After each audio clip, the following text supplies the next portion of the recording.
dahil panibagong araw. Siyempre, panibagong menu ang ating ihahain sa ating mga Marites Friendship dyan. Yan ang mga laging nag-aabang sa ating ulam. Ay, ewan ko ba, ano ang meron sa ating ulam? Siyempre, napakayami. Ay, bukod pa doon, galing ito sa kapitbahay na mga vegetables. Kaya inaabangan talaga ng ating mga Marites Friendship. Ayan, ito na yung menu natin mga katropa, ilalatag natin. Siyempre, nakikita mo kung ano yung mga ingredients natin. Ayan din yung bibigyan natin ng pansin mamaya sa ating trivia. Lalong-lalo na yung mga Marites dyan ay nagdadami-damihan na sila. Sobrang dami na nila, hindi na natin sila mabilang. Ayan, yan yung mga na-overcome ang 100% or more than 100% na pagiging Marites. Ayan, sa itsura pa lang, saka sa hugis ng kanilang katawan at lalong-lalo na sa laki ng kanilang mga bunganga. Ayan, mga Marites talaga, masasabi mo, unang kita mo pa lang sa kanila.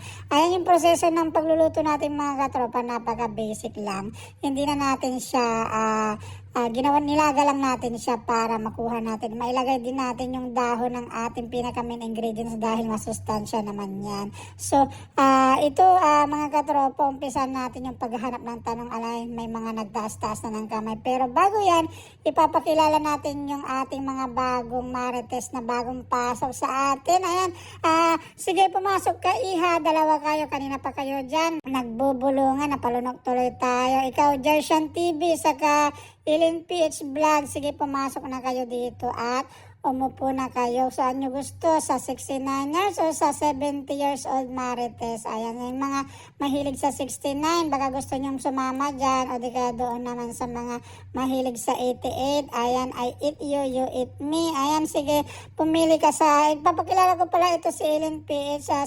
Nakita ko siya sa daan, saka si Jershan TV. Tinanong nila kung pwede silang sumama, makimarites dito. Eh, syempre, ang unang criteria natin, titignan natin yung kanilang hugis ng katawan. Ayan, ang vital statistic ni Ellen PH, 51, 31, 21. Aba, saktong-sakto yan talaga yung hugis ng katawan ng Marites.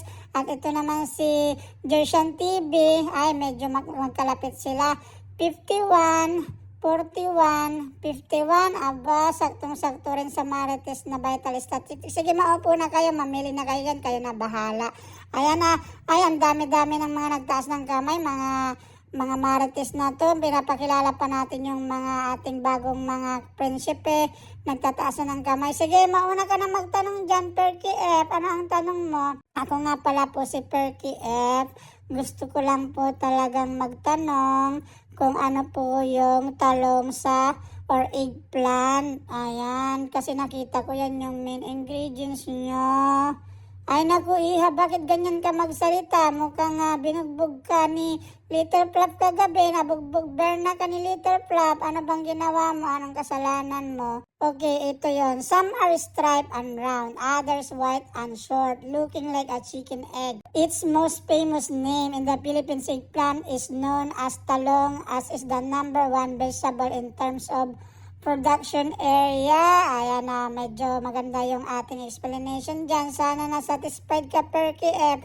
Huwag ka nang malungkot. Ayan, wag mo nang yung nguso mo, bawasan mo ng tusok. Ayan, kasi baka nandyan nakikinig si Little Flop, katabi mo pa naman. Yung nguso mo, bawasan mo ng dyan, yung tusok niya. Hindi, wag ka nang malungkot. Total, nakapagtaas ka na ng kamay, hindi ka na masisiro ngayon. Ayan, dahil lagi ka naman Marites dyan.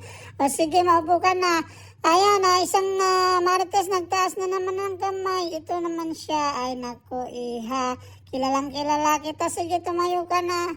Ako nga po pala si Mabuhay 0808 Vlog. Ayan, gusto ko lang po talaga magtanong kung kailan po kayo magbibigay ng katabi namin dito na gwapo, yung 18 years old. Pero hindi po yung yung kasing pangalan ni Josepina Adame. 18. Ayaw ko po, gusto ko po lalaki kasi yun po yung gusto namin ni The Survivor Grandma at saka ni Agnes Ordinario. Ayan, saka si Kaserang Mami. Gusto ko lang po talaga magkaroon ng jowa na. Ayan, kasi matagal na po akong hindi nadidiligan. Ayan, pagod na po ako sa kaka-shampoo, sa kaka-lotion, left and right. Baka naman po meron kayong makita din dyan sa daan na bago namin na classmate. Wag naman po yung babae, yung lalaki naman. Ay naku iha, ikaw talaga masyado kang naghahangad para sa iyong sarili. Ayan, pero sige, okay iha pa, kagustuhan mo yan. Ayan, sa mga susunod na araw, pag may nakita tayong pogi dyan, sige, ihilain natin agad at isasalpak natin dyan sa iyong kanlungan. Ayan, para masatisfied ka na. Sige, meron bang nagtatanong pa dyan? Ay nako, itong isa to at kanina pa nagtaas ng kamay, nangangawit na yung kamay niya, hindi natin napansin. Sige, iha, total, lagi ka naman na get out. Uunahan na kita, get out. Get out. O, sige, iha, tumayo ka na. Ay naku, salamat po sa inyong pagpansin sa akin. Get out. Inunahan nyo naman po ako sa ganon. Get out. Ayan. Itatanong ko lang po kung is eggplant healthy? Sige, iha. Get out. Anak ko, nakakahawa yung get out mo lagi kapag nagtatanong ka, nagtataas ng kamay. The fiber, potassium, vitamin C, vitamin B6, and antioxidant in eggplants all support heart health. A review published in 2019 suggested that eating food contains certain flavonoids including anthocyanins help reduce inflammatory markers that increase the risk of the heart disease. Ayan iha, nasagot ko na. Alam ko na hindi na kita tinawag sa pangalan mo na Luz Dotado dahil kilalang na kita. Get out. Diba? Get out. Sige iha, maupo ka na at tayo ay kukuha pa ulit ng mga magtatanong dyan na Marites. Ito isa maganda-ganda ito siguro ang tanong niya. Ayan sige iha, tumayo ka na at magtanong dyan. Ako nga po pala si Lutz CB. Gusto ko lang po talagang magtanong, is eggplant good for tummy? Ay, ihan ako. Ang ganda ng tanong mo. Sige, 100% ka ngayon sa iyong score dahil maganda ang iyong tanong. Pero alam ko ang purpose mo kung bakit ka nagtatanong dahil wala kang jowa. Gusto mong maghanap ng jowa at gusto mong kainin ang talong nito lagi. Sige, good luck sa'yo iha. Sana makahanap ka ng dyan. Ano bang kulay ng eggplant ang gusto mo iha? Ay gusto ko po sana kahit na yung white na lang na eggplant o di kaya kahit yung brown, pero sana malaki yung 6 inches o hanggang 9 inches. Pero kung wala naman na size na ganon, mas gusto ko yung puti sa kaitim para sure na 6 inches hanggang 9 inches. Ay nako iha, ikaw talaga napaka green minded mo. Anong eggplant yung sinasabi mo dyan? Hindi naman yata yun na nakakain. Ay nakakain pala yun, mali ako. Pero hindi naman yata yun napapasok sa tummy. Ay, napapasok rin pala yun sa tummy. Sige ha, mag-move on na tayo. Ito na yung tatanong mo. Eggplant are high in fiber and low in calories, making them an excellent addition to any weight loss regimen. Fiber moves through the digestive tract slowly and can promote fullness and safety. Reducing calorie intake, each cup 82 grams of raw eggplant contains 3 grams of fiber and just 20 calories. Ayan iha, sigurado ako mag-sister talaga kayo.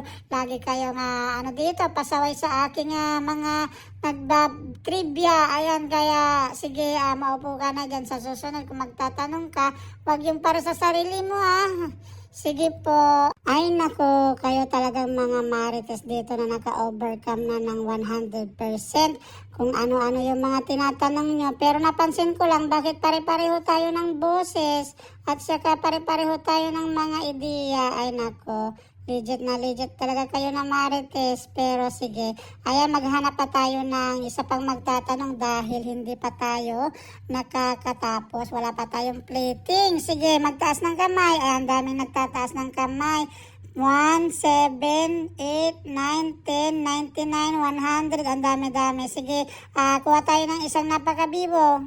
Ay, sige, tingnan natin itong isang iho na to. Nagtaas ng kamay. Dalawa pa yung tinaas niya ng kamay, left and right. Sinama pa niya ang kanyang left legs and right legs. Sige, iho, magtaas ka na ng kamay. Tingnan natin baka medyo sobrang smart mo, sobrang bibo mo, at sobrang energetic. Ayan, tingnan natin. Baka iba naman yung boses mo sa boses namin. Yes! Ako nga po pala si Eric Kids Story. Ayan, gusto ko lang po magtanong, can I eat eggplant every day? Ayan po yung tanong ko. Ay, naku, iho. Sige, napaka-energetic mo nga talaga. Sige, sana mag-continue yung energy mo na ganyan para pwede mong itaas yung left and right mo. Ayan, sige, iho. Ayan, sasagutin natin yung tanong mo. Baka kasi maraming tanim yung kapitbahay nyo na eggplant at yan ang gusto mong ulamin lagi. Ayan, para tipid-tipid nga naman. Sige, iho, eating eggplant every day is generally not bad for you, but it's important to consider a few factors. Nutritional value. Eggplants are a nutritious vegetable rich in fiber, vitamins, and minerals. They are low in calories and can be a healthy addition to your daily diet. Ayan, iho, pwede mong kainin ang eggplant. Huwag ka lang kakain ng eggplant ng kapitbahay mo. Baka inisprehan yan ng pesticides. Ayan, tignan mo muna kung magdudukot ka dyan sa iyong gilid-gilid ng bahay. Baka mamaya inisprehan niya ng kapitbahay. Tignan mo, kapag kumuha yung kapitbahay ng ulam nila, saka ka rin kumuha kapag walang nakatingin. Sigurado ako yon, hindi yon wala yung lason dahil kumuha rin sila ng ulam nila. Sige, ayan tuloy-tuloy natin yung paghanap ng mga marites dyan na pabibo. Ayan tingnan natin. Ito hindi talaga to papatalo. Kanina taas ng kamay, lundag lang lundag. Para kang nag-iinarte dyan sige, binibining hindi marikit. Tumayo ka na dyan at magtanong. Baka masira yung upuan mo dyan. Nagpapasikat ka dyan sa mga, mga gwapong lalaki dyan sa harapan ninyo. Sige, iha, tumayo ka na dyan.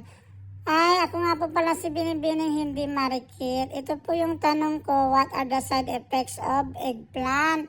Kasi po, masarap pong kainin yung eggplant. Kinakain ko po yung eggplant ng asawa ko day and night.